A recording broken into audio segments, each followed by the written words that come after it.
W. Braxton. I'm from Manassas, Virginia. Well, I had a brother in the Army and two uncles in the Army, so their uniform was just a message to me. So the Marine Corps inspired me. As a youngster growing up in Manassas, would you believe the Marines came to Manassas on liberty? I guess that was the only place for them to go. Manassas was close by. So that was my inspiration to join the Marine Corps. Well, other than hell, I guess you might say that's what it was like. It wasn't inspirational at all. Well, for one thing, they told us we shouldn't be there, that we would never be Marines. And there wasn't any place for black Marines. Well, we thought about the other black units, such as the Tuskegee Airmen, the Buffalo Soldiers, and other black men and women that went through different other organizations. So we figured if they could make it, we could make it. Very, very good. In my young day, I never thought such a thing would happen. Very good. A lot of changes have taken place. The way they treated us and dogged us, we didn't even think we would survive until we got overseas.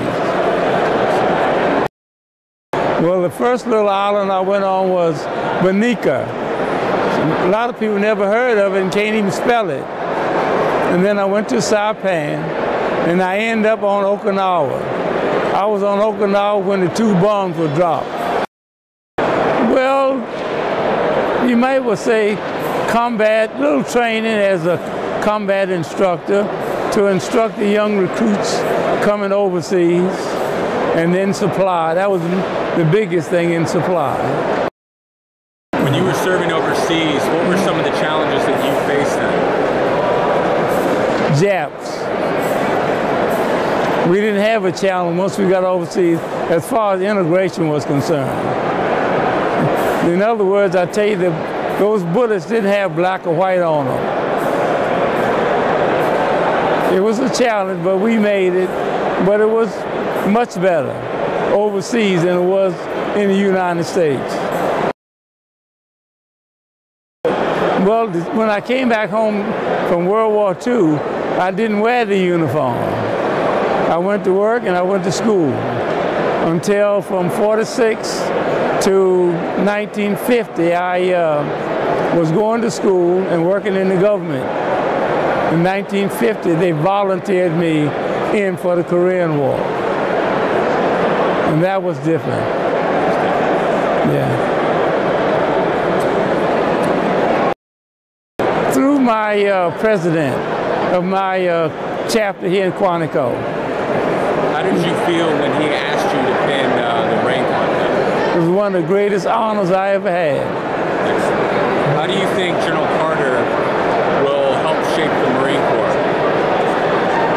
Well, from what I heard today, I think he'll do a good job. Yeah. He's one of now 7 general officers in the Marine Corps. Is he? He's African American. 7 African Americans? Oh. You see, I didn't know. Well, that's wonderful. It's great to be a former Marine, and I wouldn't take anything for it whatsoever. The training, the camaraderie, and the people I've met through the Marine Corps, I wouldn't take anything for it. Once we were integrated, you didn't tell the difference.